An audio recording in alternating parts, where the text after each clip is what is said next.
ఇక్కడ విచిత్రమైనటువంటి వార్త.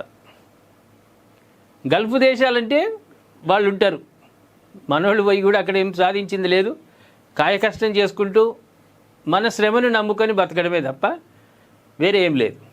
కానీ ముస్లిం మతం అనేది ఎలా పారుతుంది, ప్రపంచవ్యాప్తంగా ఎలా వెళ్తుంది అనడానికి ఒక చిన్న ఉదాహరణ, డల్లాసు పాకిస్తాన్ లాగా మారింది అంటే ఏంది, దాని అర్థం ఏంటి, ఏ విధంగా తయారైపోయింది డల్లాస్?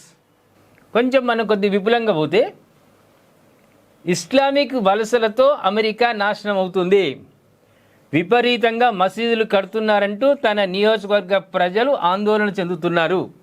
ఊళ్ళల్లో అక్కడ మనకు డల్లాస్ ఆ ప్రాంతాల్లో ఆలయాలు తక్కువ కనిపిస్తాయి, మసీదులు ఎక్కువ కనిపిస్తాయి. ఇక్కడ కూడా మన భారతదేశంలో కూడా 10 కుటుంబాలు ఉన్న చోట మసీద్, అక్కడ 1000 కుటుంబాలు ఉన్న చోట ఆలయం ఉంటుందో ఉండదో అది దేవునికి ఎరుక, కానీ మసీదులు మాత్రం నిర్మిస్తారు.